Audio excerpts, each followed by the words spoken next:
आणि ती तुम्हाला कव्हर अप करायची असेल असेसमेंट मध्ये, तर ते बोलण्यासाठी अकाउंटिंग माहिती पाहिजे. What is the impact of that in purchase register, in purchase account. Purchase register आणि परचेज अकाउंट सेम आहे का? Is purchase register and purchase ledger same or different? फक्त नावाचा डिफरन्स. लेजर मध्ये पण असतात. डिफरन्स काय? सबसिडरी बुक्स मध्ये फक्त क्रेडिट परचेसेस येतात and details of the suppliers are mention in the purchase register. तुम्ही टॅली मधून जरी बघितलं तरी तुम्हाला तेच मिळणार. Sale register same logic, but whereas purchase ledger and sales ledger are net of taxes because taxes are separately accounted. So purchase account and sales account is net of taxes.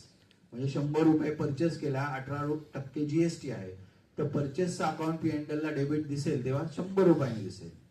Cells केलेला 1000 रुपयाचा आणि त्याच्यावरती 180 रुपयाचा GST आहे 18%, for example. Then your sales account will be recorded at 1000 rupees and not 1180 rupees. 1180 ला accounting नाही होत. 180 तुमचे ड्युटीज टॅक्सेस जीएसटीच्या लेजर मध्ये जातात, जे मी काल सांगितलंय की GST ledger is your liability, output GST. So that is classified under liability, it is not your revenue. तर ह्याच्यामधला फरक तुम्हाला माहिती असेल तर तुम्ही त्याचा ऑफिसरला एक्सप्लेन करणार ना. इथे लक्षात. माहिती कधी असेल? जेव्हा आपल्याला अकाउंटिंग वर होल्ड असेल तेव्हा. पुन्हा एकदा 11वी पासूनचं बेसिक जे आहे तेच रेग्युलरली वापरलं जातं. You will understand the difference and then only you will be able to explain what is the difference. PO, purchase order, sales order, purchase invoice, sales invoice. फरक माहिती आहे सगळ्यांना? आपण केलेला आहे डिस्कस, मला वाटतंय फॉरेन्सिकच्या सेशन. परचेज ऑर्डर आणि सेल्स ऑर्डर मध्ये फरक काय? What is the difference?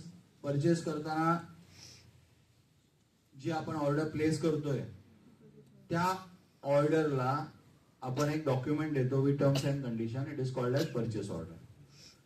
Cells order, we receive sales order, that is समोर ज्याची पीओ जो आपल्याला देतो त्याला आपण सेल्स ऑर्डर म्हणतो. आपण ज्याला देतो ती परचेस ऑर्डर. हॉटेलमध्ये गेले, मी उदाहरण दिलंय रेस्टॉरंटचं नेहमी. तुम्ही रेस्टॉरंटमध्ये बसलेत, तुम्ही मेन्यू कार्ड वाचलाय आणि मग तुम्ही एक ऑर्डर प्लेस केली की एक सँडविच द्या. ती जी ऑर्डर प्लेसिंग आहे त्याला पीओ म्हणतात. तिथे आपण ओरली करतो, झोमॅटोवर डिजिटल करतो की नाही? तुम्ही डिजिटल करता त्याच्यात पीओ येतं बघा वरती. पीओ किंवा एसओ म्हटलं जातं समोरच्याचं. That is digital purchase order and that is very important document in purchase procedure. Then delivery challan is also important document. Why? Because it is a evidence for delivery of the goods. फक्त bill विकलेलं नाहीये, माल पण actually गेलेला आहे.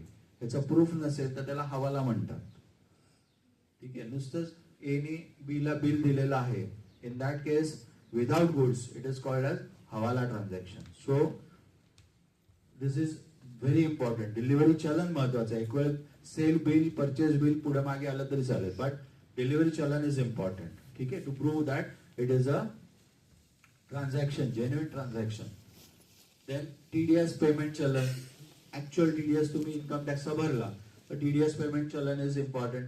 Then TDS certificate. This is covered under books of accounts. When the books of accounts are demanded, the officer has rights to demand any of these documents. That is why we should know what comes under books of accounts. Okay? Next.